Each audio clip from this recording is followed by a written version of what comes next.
Assalamualaikum warahmatullahi wabarakatuh. Innal hamdalillah nahmaduhu wa nasta'inuhu wa nastaghfiruh wa na'udzu billahi min syururi anfusina wa min sayyiati a'malina. May yahdihillahu fala mudhillalah wa may yudlil fala hadiyalah. Asyhadu an la ilaha illallah wa asyhadu anna Muhammadan abduhu wa rasuluh la nabiyya ba'da.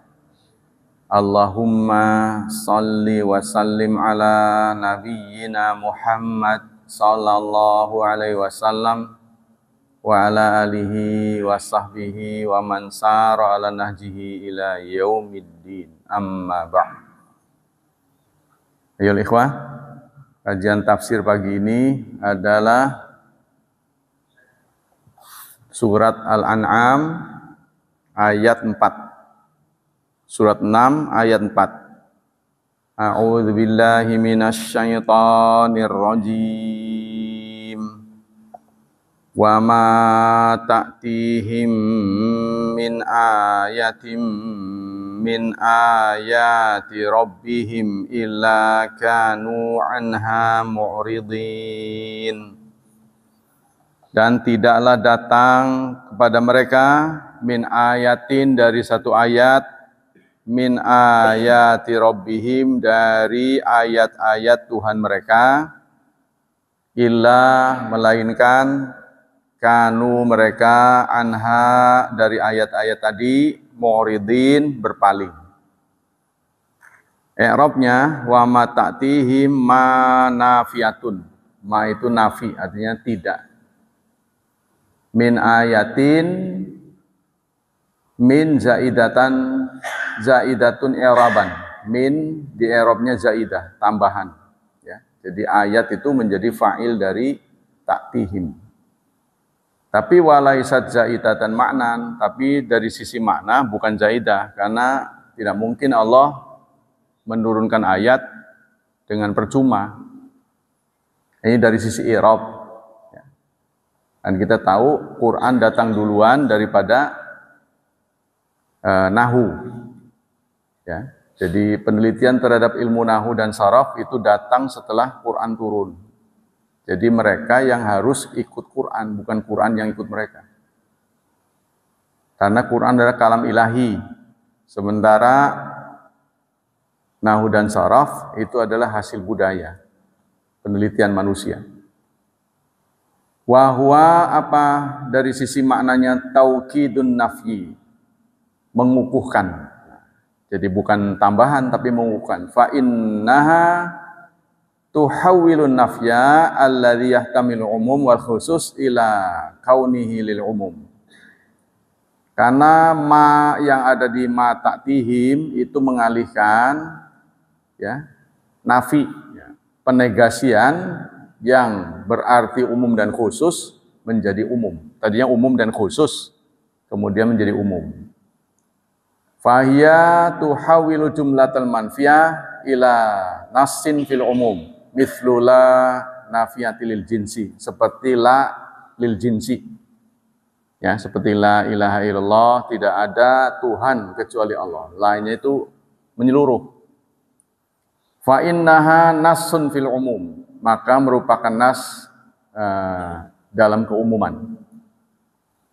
Fa in aradna i'rabaha, kalau kita ingin mengi'rabnya, maka kita akan mengatakan min harfu jarrin zaidin i'raban. Min huruf jar zaidah. Wa ayatin fa'ilun. Ayat di sini meskipun dijarkan oleh min, statusnya menjadi fa'il, padahal fa'il kan marfu. Ya, karena dia mendapat ambilnya min. Ta'ti, fa'ilu ta'ti, menjadi fa'il dari ta'ti.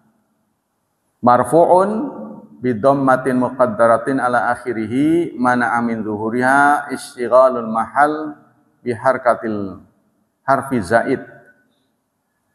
Karena tercegah, ya, zahirnya dhammah, istighalul mahal, karena sudah diduduki oleh min. Ya, ini berguna buat yang ngerti grammar, yang nggak ngerti ya dengar saja. Antakulu seperti firman Allah dalam surat 5 ayat 19 sama. Ya. Antakulu ma ja'ana mim basyiri wala nadhir. Kalian mengatakan tidaklah datang kepada kami min basyirin. Nah ini kan min, ada minnya. Padahal ini fa'il. Ya, tidak datang kepada kami seorang pemberi peringatan, pembawa kabar gembira maupun pemberi peringatan. Nah, min yang di sini zaidah. Status basyir itu menjadi fa'il. Min ayatin, al-ayah fil asla alamah. Pengertian ayat itu adalah alamat, tanda. Pengertian dasar dari ayat. Jadi tanda kekuasaan Allah. Lakinnaha huna akhassu minal alamah. Tetapi ayat yang dimaksud di sini itu lebih khusus. Likauniha nassan fid dilalah wal alamah qad takunu aqalla min dzalik. Walakin ayat nassa fi anna alamatun ala ma ja'at min ajlihi. Tetapi ayat alamat yang dimaksud di sini secara khusus. Wa ayatullah azza wajal tangqasimila qismain. Ayat-ayat Allah, tanda-tanda kebesaran Allah itu ada dua macam. Yaitu kauniyatin wa syar'iyah. Kauniyah dan syar'iyah. Ya. Jadi kalau syar'iyah itu ya ayat-ayat Quran, ayat-ayat. Tapi kauniyah yang ada di alam raya. Jadi ada yang mengatakan Quran itu adalah the words of Allah, the words of works of Allah. Jadi ungkapan kerja Allah. Nah, kerja besar Allah itu ada di alam raya. Matahari terbit tepat waktu, itu ayat Allah. Nah, semuanya itu diungkapkan oleh Allah dalam Quran. Ya, jadi kata-kata Allah tentang kerja Allah. Qauluhu min ayati rabbihim. Firman Allah min ayati rabbihim, min huna li bayanil jinsi. Min yang ada di min ayati rabbihim menjelaskan jenis. Jadi itu sebagian ayat. Li'anal ayat qad takunu min indillah wa qad takunu min indi ghairi. Karena ayat bisa jadi dari Allah, bisa pula dari selain Allah. Ya ciri-ciri lah seperti kita masang pelang, ya, merek perusahaan atau merek toko. Nah, itu kan alamat, ya, supaya orang tahu disitulah kita berada. Rabbihim itu pengertiannya ada tiga. Pengertian Rabb itu ada tiga. Khalik, Malik, Mudabbir. Sang pencipta, sang pemilik, dan sang pengatur. Itu pengertian Rabb. Sehingga Rabb itu ada yang menerjemahkan dengan Rabb saja. Tidak diterjemahkan dengan Tuhan. Ya, jadi kalau diterjemahkan Tuhan, kenapa? Itu terlalu sempit. Karena mencakup tiga. Pencipta, pemilik, dan pengatur. Itu pengertian dari Rabb. Jadi ada yang menerjemahkan ya Rabbana, ya Rabb kami, bukan ya Tuhan kami. Nah, karena mereka keberatan penerjemahan Rabb itu dengan Tuhan. Jadi tidak terwakili maksudnya. Li'anna rububiyah tashmilu hadzal ma'aniya salasah. Karena rububiyah itu memuat tiga pengertian. Pencipta, pemilik, dan pengatur. Illa kanu anha mu'ridin, melainkan mereka dari ayat-ayat tadi mu'rid, berpaling. Hadhihi isbatun linafi. Ini adalah isbat. Jadi kalau yang tadi itu artinya tidak, kemudian kecuali, berarti tadi nafi, yang ini isbat. Yang tadi negatif, sekarang positif. Tidak ada Tuhan, berarti kan negatif. Tidak. Illallah, berarti itu positif. Jadi bisa saja, wa ma Muhammadun illa rasul. Tidaklah ada Muhammad melainkan Rasul. Itu sama dengan Muhammad Rasul. Tapi mengapa ada kata tidak selain? Ya contohnya gini. Tidak boleh masuk selain karyawan. tidaknya dibuang dan kecuali dibuang, itu sama artinya. Karyawan boleh masuk. Tuh. Tapi kenapa ada kata tidak boleh masuk kecuali karyawan? Pengkhususan. Itu namanya hasr. Terkandung makna only. Ya, tidak boleh masuk melainkan hanya karyawan. Maksudnya begitu. Nah, inilah sisi bahasa ya yang kurang kita alhamdulillah, kurang kita gemari. Ma ta'tihim illa kanu anha muridin, ay muridin an tadabburiha. Artinya berpaling dari apa? Berpaling dari memikirkannya. Walaupun ayat ini sudah di tangan kita 30 juz, umat Islam sudah diberitahu setiap nabi dibekali dengan mukjizat. Ya. Tidak ada satupun mukjizat dari nabi-nabi yang Allah sudah utus bisa ditiru oleh kita. Ya, seandainya Pak Mul menguasai satu mukjizat saja, wah kaya raya itu. Contohnya bisa menyembuhkan orang mati, menghidupkan orang mati, wah laris manis. Orang pada daftar, Pak. Ya, atau bisa menyembuhkan orang buta sejak lahir. Bisa begitu aja. Ya, pasti sudah kaya raya. Atau bisa bicara dengan binatang seperti Nabi Sulaiman. Beliau juga bisa terbang, artinya beliau bisa beralih ke satu tempat dengan waktu cepat, dengan awan. Ya bahasa kita terbang tanpa sayap, terbang tanpa sayap. Jadi ayat-ayat Allah sudah disampaikan kepada Rasulullah, namanya mukjizat. Ya, mukjizat nabi-nabi itu banyak. Kalau kita kuasai satu saja, kita sudah terkenal. Tapi ulama sepakat, mukjizat begitu banyak, yang paling besar itu Al-Quran. Dan Al-Quran bisa diraba sama kita.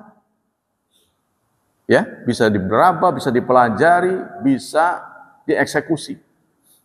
Bisa kita amalkan. Nah, terserah kita. Nah, tapi karena kita pengamalannya kurang, maka kita tertinggal.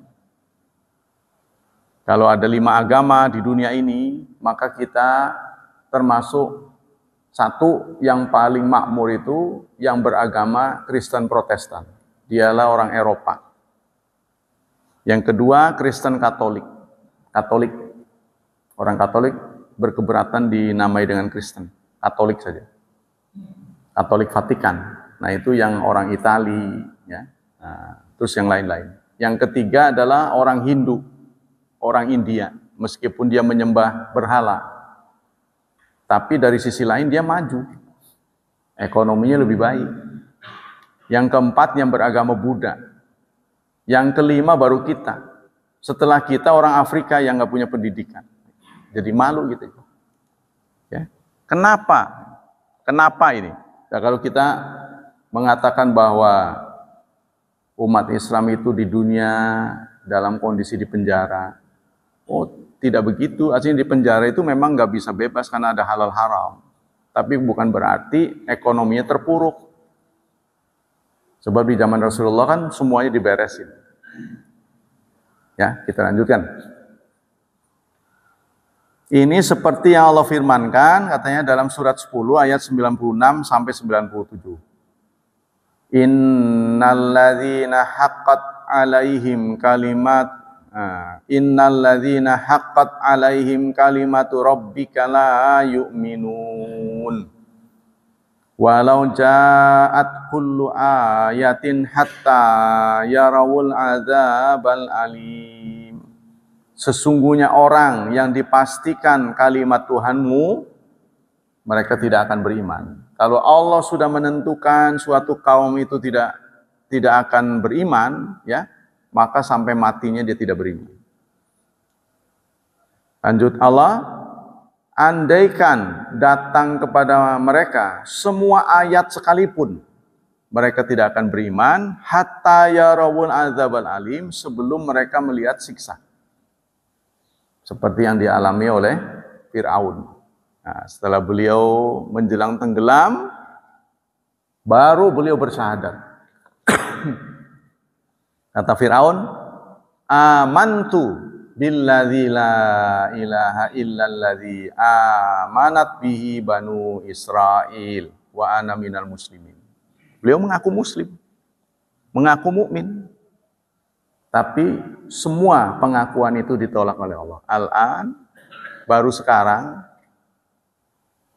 ya, beliau mengaku beriman, beliau mengaku muslim. Nah, itu amantu, aku beriman kepada Tuhannya Bani Israel dan aku muslim. Nah, menjelang tenggelam. Tapi Allah tidak memberikan peluang. Fa in qila wa hal hum muridun anha biwujuhim aw biqulubihim. Kalau ditanya, apa mereka berpaling itu dengan wajah atau dengan hati? Maka dijawab oleh beliau, bil jami', semuanya. Ya hati, ya muka. Mukanya juga berpaling. Kesimpulan. Bayanu utuwi haula'il mukadzibin, menjelaskan tentang kesombongan orang-orang yang mendustakan ayat. Bahwa judzalika annau la ta'tihim ay ayatun ayu ayatin illa kanu anha muridin. Artinya tidak datang ayat apapun kepada mereka melainkan mereka tetap bandel. Ya, tidak mau beriman juga. Waqat talabat Quraisyun minan nabiyyi ayatan. Orang Quraisy pernah meminta nabi ayat. Ayat fenomena alam. Fa'arahum insyiqaqal qamar. Maka Allah berikan ayat itu dalam bentuk terbelahnya bulan. Jadi bulan itu pernah terbelah di zaman Rasulullah. Tapi mekanismenya seperti apa ini? Ya, asyaral qamar fanfalaqa firqatain wa syahadanan nas. Bulan pernah terbelah dua di zaman Rasulullah dan disaksikan oleh banyak orang. Loh, katanya begitu. Beberapa orang sih beralasan, makanya kalau kita ngelihat bulan tuh ada belahannya. Katanya ya wallahu a'lam. Kan enggak sempurna tuh. Waqat asyara ilai. Dalam surat Al-Qamar ayat 1. Ya. Iqtarabatis sa'ah, kiamat sudah dekat, wan syaqqal qamar, dan bulan sudah terbelah. Yang dimaksud terbelah ini pernah di zaman Rasulullah. Wa huwa insyiqaqan hisiyun. Ini betul-betul hisi, artinya bisa diindra, bisa disaksikan begitu banyak orang, terbelahnya bulan tuh. Ya. Tapi tetap mereka mengatakan sihir. Ya karena nggak bisa diraba kan, cuma disawang doang, nggak bisa tetap aja mereka ngomong sihir. Mereka menuntut, kenapa Quran itu tidak turun dengan kertas berhamburan dari langit seperti helikopter membagikan uang? Kenapa nggak begitu? Itu tuntutan mereka begitu. Wal muradu bil qamar, al qamar musyahad bil al ma'ruf. Maka yang dimaksud qamar dalam surat Al-Qamar ini adalah benda langit. Seperti kita tahu dalam bahasa Indonesia itu dinamainya bulan. Bulan itu pengertiannya ada dua. Bulan benda langit, ada bulan yang satuan hari. Ya, kalau bulan dalam bahasa Indonesia satuan hari, dalam bahasa Arab itu adalah syahrun. Bulan juga dimanainya. Kalau benda langit, qamar. Maka itu ayat faman syahida minkum syahra falyasum. Barang siapa yang melihat bulan di antara kalian berpuasalah, bukan bulan benda di langit, ya. Seakan Allah mengizinkan kita itu ngitung. Sebab dengan ngitung umat Islam akan cerdas. Kalau kita tahu hitung-hitungan. Ya. Contohnya sekarang lah. Kalau kita tanya jumlah, kita nggak tahu berapa jumlah orang yang orang Pangurawi yang sholat 5 waktu, nggak tahu kita. Kayaknya sih banyak, begitu aja. Ya. Berapa di antara mereka yang lancar baca Quran? Nih, kalau sudah dihadapkan pada angka, kita kurang. Maka itu orang yang memahami angka umumnya naik, nah, ya, pengetahuannya naik. Waqat angkara falasifa walau mal falak anal qamar insyaqa. Ahli falak, ya, para ahli astronomi menolak bahwa bulan pernah terbelah.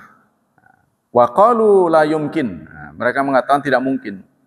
Li anal ajramas samawiyat la yumkinu fi tafakkuk. Karena benda-benda langit tidak mungkin akan pecah. Bagaimana bulan bisa terbelah?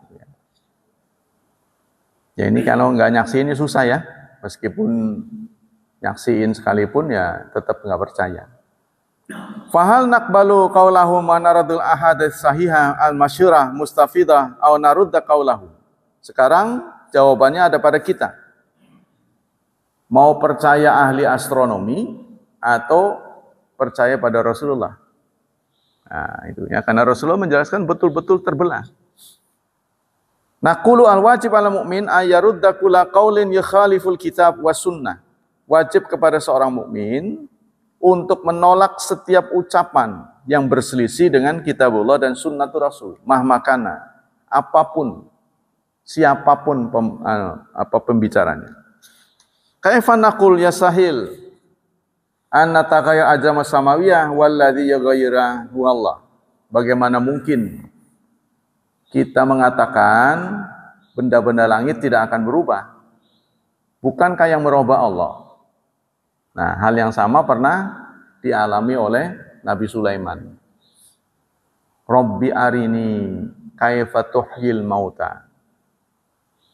Rabbi, ya Tuhan, bagaimana, tolong diperlihatkan bagaimana Engkau menghidupkan yang mati.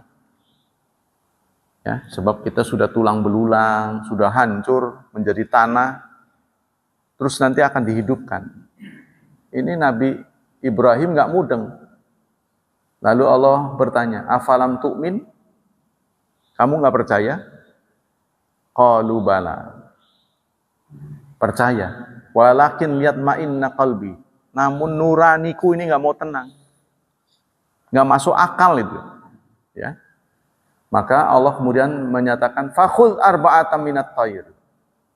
Ambil 4 ekor burung, fasurhunna ilaika. Kemudian dicincang-cincang, ya. Kemudian ditebarkan ke 4 tempat yang berbeda. Sumat uhunna, kemudian panggillah ya'tina kasa'ya. Niscaya dia akan datang dan menyatu kembali. Jadi burung yang berbeda, ini burung A, burung B, burung C, dia acak-acak, di blender lah singkat. Terus ditempatkan di 4 tempat yang berbeda. Panggil, maka burung-burung itu akan menjelma, hidup kembali.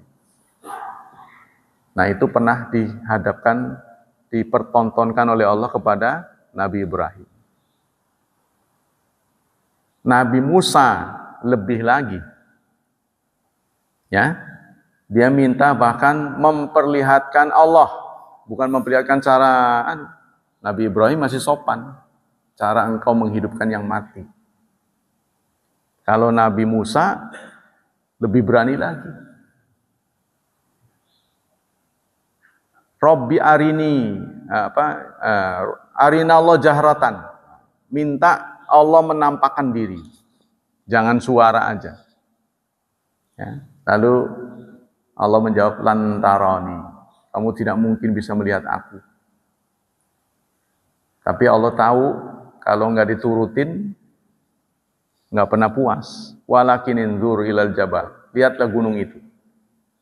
Fa in istaqarra makanuhu fasawfa tarani. Jika gunung itu nanti tidak meledak, kamu punya kemungkinan untuk melihat aku. Falamma tajalla rabbuhu lil jabal. Saat Allah bertajali, ya, tajali itu ngatonnya, menampakkan diri. Lil jabal, terhadap gunung, ja'alahu dakka. Maka gunung itu pun meledak. Wa kharra Musa sa'iqa. Nabi Musa pingsan. Konon di satu tafsir dijelaskan sampai keluar kotorannya. Kenapa itu? Manusia sampai keluar kotoran. Panik. Takut. Seperti orang digantung itu kan suka keluar kotorannya. Itu karena ketakutan yang luar biasa. Tubtul an, kemudian falamma afaqa, ketika Nabi Musa sadar, dia berkata, tubtul an, tobat, saya nggak lagi-lagi. Ya, tapi yang tidak menyaksikan seperti Nabi Musa kepengen, mana Tuhan, mana Tuhan. Ya, begitu diperlihatkan kelengar. Nah, itulah dalam sejarah pernah terjadi begitu. Wa yahtamil wajhan akhar anna hadzal umum.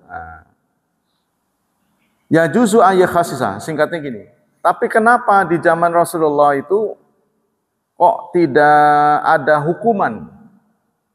Ya, kan kepada Nabi Musa, kepada Nabi Isa, umatnya minta Rabbana anzil alaina ma'idatan minas sama.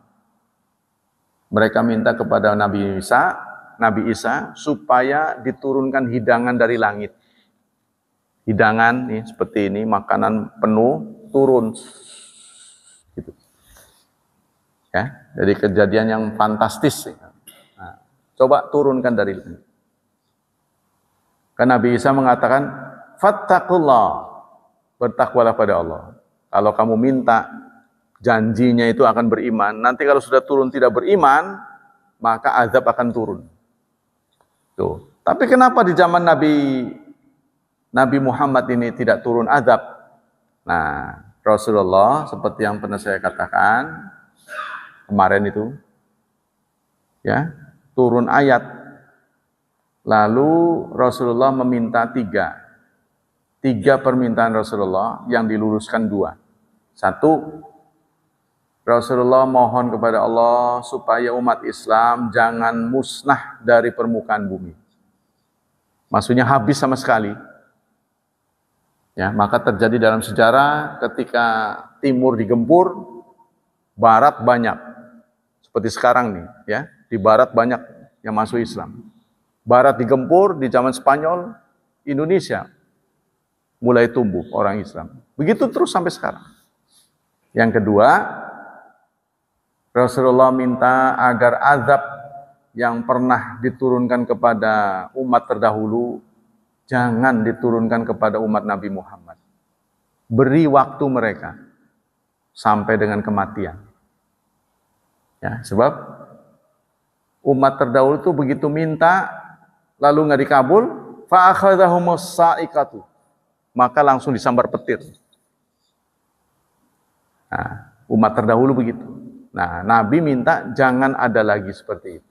Beri kesempatan mereka sampai kematiannya. Nah, di sinilah Rasulullah juga begitu. Ya, saat Jibril melihat Nabi diperlakukan dengan tidak hormat oleh bangsanya, maka Jibril diutus oleh Rasulullah menawarkan, apa kau ingin 2 gunung, ini katanya Jabal Kubes sama nggak tahu apa ini gunung satu, aku jatuhkan kepada umatmu. Mau? Karena ini malaikat gunung sudah siap, sudah ready. Tak jatuhin ke mereka ini, biar mati semua. Karena mereka mengejek Nabi. Apa jawab Rasulullah? La, jangan. Ista'ni bihim. Aku minta waktu buat mereka. Nah, inilah kasih sayang Rasulullah pada umatnya. Sehingga tidak terjadi apa-apa. Sampai digecek, sampai bonyok. Rasulullah itu ditimpuk sampai giginya tanggal. Ya, tapi beliau tidak memberikan pembalasan sebelum waktunya. Fala'alallah, maka mudah-mudahan Allah ayyukhrija min aslabihim, mengeluarkan dari tulang sulbi mereka mayya'budullah, orang yang beribadah pada Allah. Memang hari ini mereka menentang aku, tetapi boleh jadi ya calon anak-anak dan cucu mereka beriman kepadaku. Boleh jadi generasi setelah mereka beriman kepadaku. Begitu kata Rasulullah. Jangan dimusnahkan. Wala yusyriku bihi syai'an, dan tidak akan menserikatkan kepada Allah sedikit pun. Nah, wa yakunu adamu ila quraisyin lima ya'lamu jalla wa min min anna haula sayakunu min asrabil mukhlisuna lillah al-mujahidin fi sabilillah wa qad waqa'a dzalika bila syak. Ini terjadi pada sejarah. Ya, contohnya saat beliau kalah di perang Uhud, ngenes ya, karena mayat-mayat dari kaum muslimin ada yang dimutilasi. Ya, sudah indisipliner, mayatnya dimutilasi, wah sangat ngenes. Rasulullah sangat dongkol, tapi harus bagaimana ya? Beliau harus memulihkan kembali semangat sahabatnya. Maka beliau berdoa, semoga pelaku-pelaku yang sadis ini dilaknat oleh Allah. Jadi beliau sebut namanya, ya Allahumma an fulan bin fulan, fulan bin fulan. Turun ayat, laisa laka minal amri min syai'. Bukan tugasmu diutus oleh aku untuk melaknat. Kamu diutus itu untuk mengirimkan rahmat, bukan laknat. Udah dongkol, ngedoa pun nggak boleh. Tuh, ya. Maka beruntunglah sebab Rasulullah itu nggak kebablasan nyebut orang-orang. Nah, di antara yang tidak disebut oleh Rasulullah adalah Khalid bin Walid. Justru komandan pasukan yang mengalahkan beliau. Belakangan masuk Islam. Ya, jadi kalau sampai disebut oleh Rasulullah nggak bisa dicabut. Pasti kena laknat.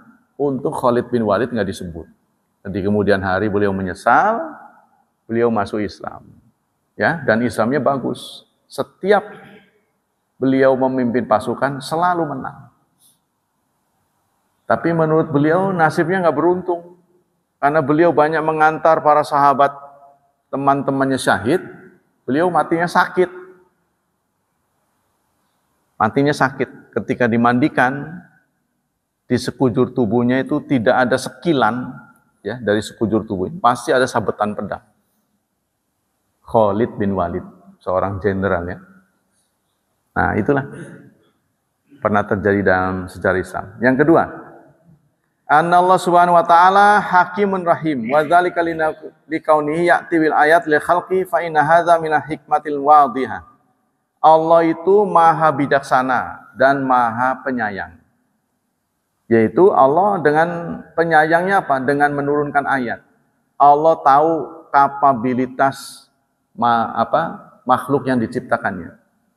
Dia tahu kemampuannya, dia tahu ya bahwa kemampuan manusia itu terbatas, maka dikirim Rasul. Jadi kenapa wahyu turun? Karena akal kita terbatas. Kalau akal tidak terbatas, Allah tidak perlu menurunkan Rasul. Buat apa? Kan detektor kebenaran itu dua, akal dan wahyu. Ya, kalau dari sisi satu benda ini katanya bermanfaat, buku ini bermanfaat, ada anunya, ada kesaktiannya, ada karamahnya. Nah, kita teliti dari sisi akal.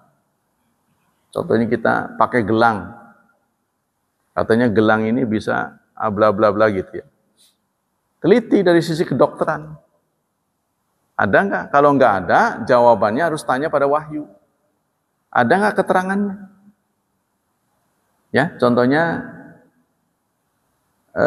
kita makan di piring masih tersisa, atau di jari-jari kita suruh dijilatin. Mungkin dari sisi ilmu pengetahuan jijik gitu. Hanya rasa saja sih, rasa jijik itu kan perasaan. Tapi dari sisi kesehatan ada nggak gitu keterangannya? Oke, kalau nggak ada keterangan, dari sisi hadis Nabi ada. Sebab boleh jadi yang tersisa itulah yang diberkahi oleh Allah. Begitu katanya. Yang tersisa itu yang diberkahi oleh Allah. Jadi kita nggak boleh menyepelekan, malah yang tersisa itu kita buang. Ya, ini yang menyebabkan kita tidak berkah. Selanjutnya, ma min nabiyyin ba'atsallahu ila atau min ayat ma yu'minu ala mislil bashar. Tidak ada satu nabi pun melainkan dibekali oleh Allah mukjizat. Mukjizat itu suatu keterampilan ya, yang khas tidak bisa di manage oleh Rasul, tidak bisa dia datangkan kapan saja. Itu tidak bisa diulang. Ya. Beda dengan ilmu kan. Kalau ilmu kan kita bisa silat. Kapanpun orang butuh kita menunjukkan kemampuan kita bisa. Tapi mukjizat nggak bisa. Kalau tidak Allah izinkan tidak bisa. Jadi artinya kalau Rasulullah mau mengeluarkan mukjizat, minta dulu kepada Allah, diizinkan baru. Nah, sama dengan kita. Ya. Jadi mukjizat itu istilah untuk nabi. Untuk kita karomah. Nah, kita sadar nggak sepanjang hidup kita ini pernah dibantu oleh Allah di luar kemampuan akal. Kita ditolong oleh Allah. Di luar kemampuan akal. Itu bahasanya karomah. Bahasanya karomah. Ya. Jadi nggak bisa kita ulangi kalau bukan bantuan Allah. Saya pernah keluar dari bengkel ditabrak dari belakang. Orangnya kelenger. Motornya sampai mengeluarkan api begitu. Tapi saya nggak apa-apa. Nah, ini bantuan dari Allah Subhanahu wa taala. Ya. Jadi di luar akal sehat. Gitu.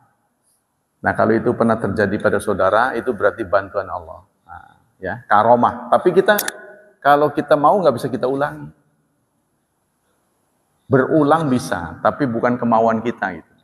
Yang menurut akal kita rasanya tidak mungkin itu terjadi, tapi itu bisa ditolong oleh Allah. Itu bahasa kita itu karomah. Nah, inilah jadi hal-hal yang tidak mungkin bisa terjadi pada kita. Cuman bahasanya bukan mukjizat, karomah. Bisa terjadi pada kita, ya. Seperti yang juga terjadi pada Buya Hamka. Dia tulis juga, tiba di satu tempat, beliau dalam posisi lari, ya,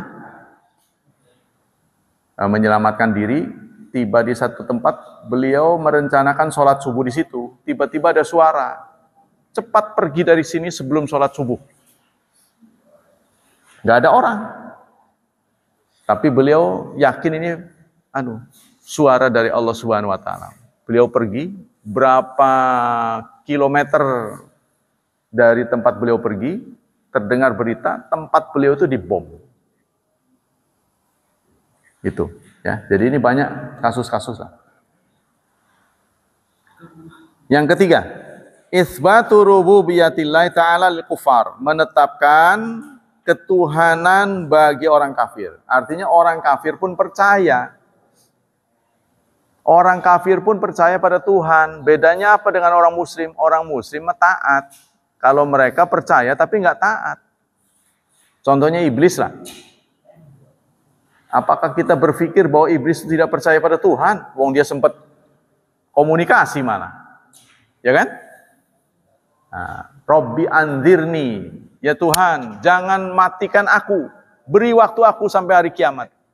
Fa innaka minal munzarin, silakan, aku beri waktu. Jadi iblis, raja setan yang pernah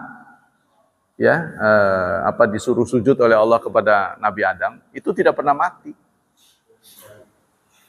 Ya bisa dibayangkan lah, kalau masternya nggak mati-mati, ya anak buahnya memang mati.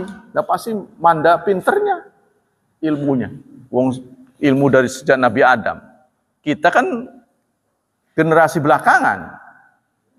Ya kan? Orang semakin lama kan pengalaman semakin banyak. Nah, inilah iblis.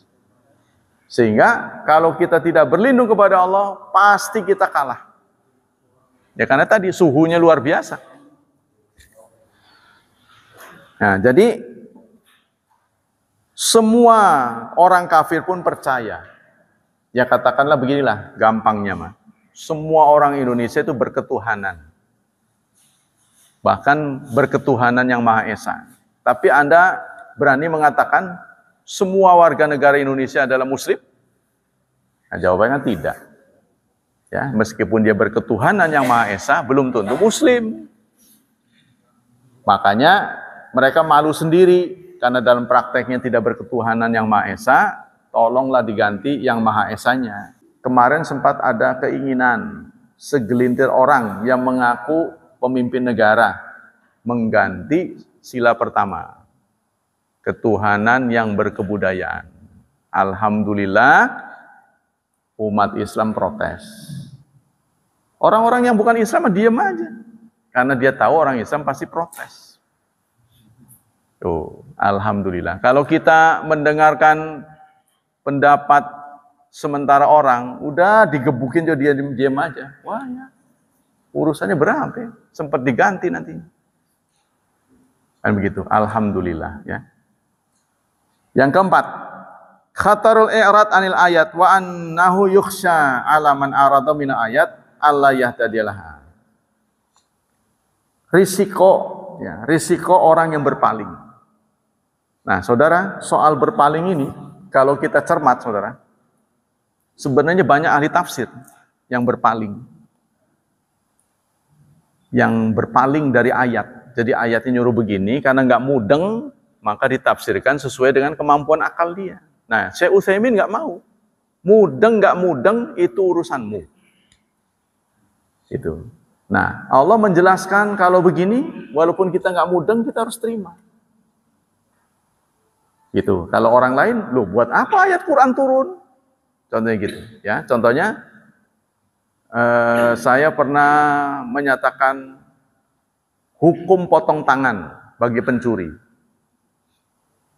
Kata salah satu teman yang audien, Pak, kalau dulu kan potong tangan, kalau sekarang bukan begitu, kayak apa? Potong jabatan. Nah ini kan namanya takwil. Kalau dalam bahasa agama takwil, tidak boleh. Tetap itu potong tangan. Walaupun Anda kemudian pelaksanaannya plus penurunan jabatan, diberhentikan dengan tidak hormat, itu masalah lain, sanksi sosial. Tapi sanksi yang sesungguhnya tetap harus firman Allah. Wa hadhi mas'alatun khatiratun fil waqi. Ini masalah yang sangat mengkhawatirkan. Yajibu ala talibil ilmi ayyaj'ala nasba ainaihi. Kita selaku orang Islam itu harus menerima apa adanya. Menerima apa adanya. Contohnya Allah mendengar. Bagi kita mendengar itu kan harus telinga. Allah melihat. Bagi kita melihat kan harus dengan mata. Ya kan? Oh begitu, kalau begitu Allah punya mata. Itu mah karangan saudara. Mau Allah punya mata, mau enggak, kita enggak bakal keunggahan gitu. Karena kita terbatas. Apa ya punya mata? Apa selalu melihat itu dengan mata? Nah mungkin bagi kita begitu. Bagi Allah tidak. Ya. Bisa melihat tanpa mata. Nah itulah saudara. Kita lanjutkan dengan fatwa-fatwa dari Syekh Utsaimin. Ada yang bertanya sampai di sini? Itulah kesimpulan, 3 kesimpulan dari ayat yang barusan kita baca. Jadi penjelasan beliau ini kalau dituruti, wah banyak benar. 1 ayat. Ya, memang beliau ahli tafsir. Ya. Kita lanjutkan dengan fatwa-fatwa beliau. Bismillahirrahmanirrahim. Ma hukma ikhraji zakat anir minar ratib an kulli syahrin raghbatan fi ta'jiliha hatta walau kana muazzafan alai dain. Apa status hukum mengeluarkan zakat dari gaji? Mengeluarkan zakat dari gaji setiap bulan. Padahal kan kita tahu haul ya. Ada 2 ketentuan untuk zakat, yaitu nisab dan haul. Jadi harus tahun sekali kalau untuk uang gitu kan. Tapi ada orang tertentu yang mengeluarkannya setiap bulan. Jadi setiap gajian dia potong, dia keluarkan buat zakat. Padahal di sisi lain dia juga punya utang. Bolehkah? Itu yang ditanya. Maka beliau jawabin, la haraj bihada. Tidak apa-apa. Jazakallahu khairan, hadza min babi ta'jil. Semoga Allah memberikan pahala yang banyak pada orang seperti itu. Nah, ini salah satu sikap takjil, menyegerakan perbuatan baik. Ya. Yakni law kanal insan kullama qabada ratib akhadha zakatahu halan fa innahu la ba'sa bidzalik. Artinya, setiap seseorang menerima gaji, langsung dia potong zakatnya. Dia sisihkan. Maka itu tidak ada masalah menurut beliau. Itu boleh. Wa insya'a fa idza darul haul ala ratib awal ada zakat anil jami'. Nah, setelah kumpul semuanya, dia keluarkan. Ya, maksudnya setiap bulan dia sisihkan, nanti setahun nyampe enggak nisabnya? 85 gram emas. Setiap bulan dia sisihkan dulu zakatnya ini. Ya, begitu setahun dia keluarin dari yang disisihkan itu. Boleh enggak? Nah, ini boleh. Fayakunu binisbati lisyaril awal qad adda zakatahu fi waqtiha wa binisbati asyuri taliyah qad ajjala zakataha. Wa tanjilu zakat la ba'sabi. Mempercepat zakat itu tidak bertentangan. Tapi kewajibannya setahun. Kewajibannya setahunnya. Jadi kita enggak apa-apa berikan. Wa hadza aisar wa ashal. Bahkan ini mempermudah annau yaj'al li zakati syahran muayyanan. Dia menentukan zakatnya itu bulan tertentu. Wa huwa syahrul ladzi tajibu zakat ratibil awal, yaitu zakat ya pada bulan pertama. Wa yamshi ala hadza. Tapi menurut beliau ini disisihkan. Jadi kalau sudah 1 tahun keluarin. Tapi pengeluarannya itu enggak sekaligus. Tadi itu sudah dicicil, ya. Jadi setiap kita dapat contohnya sekitar 7 juta lah. Kalau katakanlah 1 gram itu 1 juta. Berarti 7 juta sekian.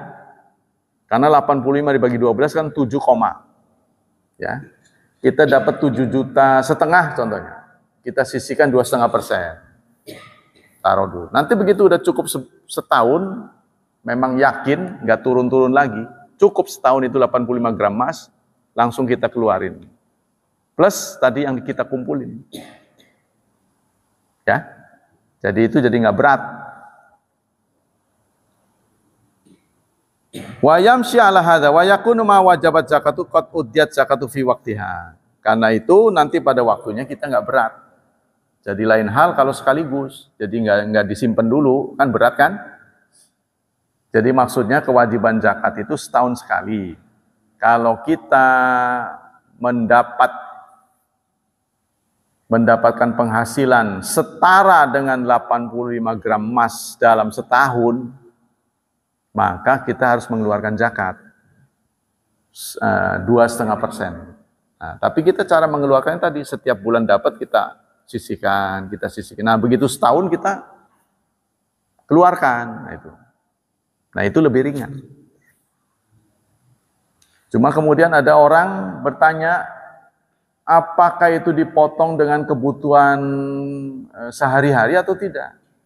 Nah, kalau dipotong kebutuhan sehari-hari, ini menjadi nisbi. Ya, karena meletakkan kebutuhan itu berbeda-beda dalam mendefinisikan kebutuhan. Contohnya kuota pulsa itu kebutuhan bukan. Masuk kategorinya, nanti dimasukkan ke situ. Ya. Pakaian itu kebutuhan bukan. Atau makanan saja, ini definisi orang berbeda-beda. Sama dengan hari ini umat bangsa Indonesia mendefinisikan kemiskinan. Nah, yang tahu persis ini BPS sekarang. Bagaimana pandangan pemerintah terhadap kemiskinan? Yang disebut orang miskin itu yang bagaimana? Dulu pernah dirilis, orang miskin adalah orang yang rumahnya tanah, bukan keramik. Rumahnya tanah, itu orang miskin. Jadi kalau pakai definisi itu, maka kita semua kaya. Kalau pakai definisi itu. Terus sebulan nggak ketemu daging apa gitu. Pokoknya ada definisi dari BPS. Mungkin itu akan selalu terbarukan ya. Kalau dari sisi rupiah itu mungkin jumlahnya berbeda-beda. Contohnya dulu satu kepala penghasilannya itu satu keluarga cuma 300.000 apa. Dulu pakai angka. Tapi kan dari tahun ke tahun kan berbeda ini rupiah ya. Karena naik turun. Jadi kita harus tanya lagi kepada BPS. Mereka punya rumusan itu. Miskin tuh begini. Yaqulu sa'il, ma hukmu taqdimi daf'i zakatil mal qabla waqtiha? Apa hukum mengeluarkan zakat sebelum waktunya? Wa ma hukmu ta'khiruha ba'dal haul bi fatratin qasirah? Serta jika dibandingkan dengan mengeluarkan setelah wajib, ditunda maksudnya. Kalau tadi mempercepat, kalau sekarang menunda. Taqdimu zakat qabla wujubiha zaidun bi syarti ayyakuna taqdim ala malin maujud. Mendahulukan zakat itu dibolehkan sepanjang zakat yang kita keluarkan ada, yang dikeluarkan ada. Jadi jangan sampai nggak ada. Berarti kalau sudah dimakan nggak ada. Ya mungkin yang apa itu sih? Take home apa namanya? Take home pay. Take home pay mungkin itu yang dihitung. Ya. Nah kalau take home pay sama nggak setiap orang? Satu perusahaan? Nggak sama ya? Ada yang dipotong apa gitu kan? Dipotong BPJS, dipotong apa, dipotong. Nah yang kita terima nih masuk ke rumah, itu yang dihitung. Sama nggak kira-kira setiap karyawan itu dalam satu perusahaan? Nggak beda-beda ya? Nah itu kan jadi susah lagi. Sama dengan begini. Pak Hamdan anaknya 1 contohnya. Contoh ya, saya anaknya 5. Gajinya sama, di perusahaan yang sama, gajinya sama. Adakah adil kalau zakatnya sama? Kan pengeluarannya beda. Kan? Nah, ini juga harus menjadi pertimbangan. Makanya ini pekerjaan dari amil zakat. Nah, susah kita merumuskannya. Ya, kalau kita mau terus hitung-hitungan, nanti nggak ada yang tersisa buat zakat itu. Ya kan? Wah, saya juga butuh anu. Apalagi yang rumahnya belum lunas, habis buat bayar rumah, beli mobil. Contohnya gini aja lah, HP saja. Bagaimana pandangan saudara terhadap keberadaan HP ini? Apa menjadi kebutuhan atau kemewahan? Dulu dianggap barang mewah, HP itu. Tapi sekarang, tukang itu aja gerobak tuh ada HP-nya. Kalau dulu kan, ya pekerja lah, karyawan yang punya. Kalau sekarang sampai ke orang-orang pasar udah punya semua. Ya, HP itu hampir menjadi identitas sekarang ini. Jadi sekarang kalau tanya Pak Hamdan, nomor KTP-nya enggak, nomor HP-nya. HP-nya berapa? Gitu. Nomor HP-nya, bukan KTP-nya yang menjadi identitas. Dan itu direkam oleh negara, dibawa kemana-mana. Sehingga sampai ke ATM. Jadi sekarang ngirim uang pun tidak perlu pakai kartu. Pakai nomor HP. Ya, kita datang ke yang terkonek, contohnya katakanlah ke minimarket, catat HP-nya. Terus dia kontak, oh ya benar HP Bapak. Dapat. Kan HP itu kan harus terdaftar kan? Nah itu didaftar nama kita. Jadi hampir begitu sekarang. Apalagi kita daftar haji. Ya kan? Nunggunya 30 tahun. Nanti giliran harus berangkat, HP-nya sudah ganti nomor. Ini kan susah jadi. Kemana ini orang? Ya kalau alamat belum tentu ya. Yang dulu ngambil rumah di Pangurawi, belum tentu bertahan 30 tahun. Orangnya udah nggak di sini Pak, HP-nya udah ganti. Waduh, bagaimana manggilnya? Nah ini, maka harus ada identitas yang jangan ganti-ganti kalau kita daftar haji. Nanti manggilnya susah. Fa idza kana lil insan malun wa ra'a ayqaddima zakatahu li sababin asbab fala haraj fi dzalik. Kalau ada alasan tertentu seseorang itu nggak mau ruwet sehingga zakatnya itu dibayarkan dulu, nanti tinggal hitung-hitungan. Itu tidak ada masalah. Ya. Bal innal maslahat idza qtadat taqtinahu kana taqdimuhu minal umuri fadilatil maktubah. Bahkan kemaslahatan, ya, kalau sudah ada di situ, sudah nampak kemaslahatannya, saya nggak mau ruwet, kalau dikumpulin sampai 12, Terlalu gede nanti mikir-mikir. 1.025.000 ringan. Ya, kalau bahasanya 1.000.000. Nah, kalau 100, waduh ya gede ya. 1 M, eman lama-lama. Nah inilah ya menjadi masalah. Contohnya, Anda harus bayar zakat pada tahun 9. Contoh ya, jatuh temponya Muharram.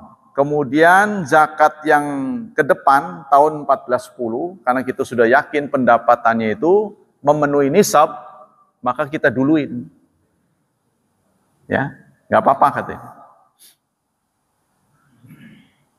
Ya juzu ayyuqaddima zakat tahun 9 wa zakat 1410, lakin la ya juzu an tuqaddima zakat 1411, jadi paling banyak 2 tahun katanya. Kalau kita mau mendahulukan, contohnya sekarang tahun 2002, gaji kita sudah tahu segitu. Ya nggak naik-naik lah, karena di sini kan permanen. Naik paling-paling 5 tahun sekali. Nah, yang 2003 kita bayar sekarang, karena kita sudah tahu segitu dapatnya. Ya, perubahan sedikit, nah nanti tinggal hitung-hitungan. Nggak masalah, tapi hanya boleh 2 tahun. Jadi jangan sampai 10 tahun tak bayar di muka, jangan begitu. Ya, sama dengan STNK lah. Sama dengan STNK. Kalau STNK dulu, contohnya Pak Hilman STNK, SIM. SIM biasanya kan sesuai dengan tanggal lahir, ya kan? Kalau lahir kita 17 Agustus, walaupun kita memproses bulan Juli, kita datang ke Kasana, tetap direkannya 17 Agustus. Nah sekarang nggak begitu. Kita kan kepengen nggak mau ngepas. Jadi sebelum 17 Agustus kita ke sono kan, paling nggak sebulan sebelum habis lah. Nanti dicatatnya itu saat kita menghadap. Sekarang ini, wah kalau tahu begitu mah ngepas aja. Jadi kan otomatis kita berkurang. Nah, waktunya sudah ada. Demikian kajian pagi ini, semoga menginspirasi kita semua. Ada pertanyaan sebelum ditutup? Tidak ada ya? Semoga Allah Subhanahu wa taala mengganjar pahala yang berlipat ganda terhadap taklim kita pagi ini. Semoga Allah Subhanahu wa taala melindungi dan menyelamatkan kita dari wabah dan fitnah. Semoga Allah Subhanahu wa taala berkenan menganugerahi masa depan yang cerah kepada anak cucu kita, putra-putri kita, dan membimbing mereka mendapatkan hidayah. Sekian, subhanakallah wa bihamdik, asyhadu an la ilaha illa anta astaghfiruka wa atubu ilaik. Wassalamualaikum warahmatullahi wabarakatuh.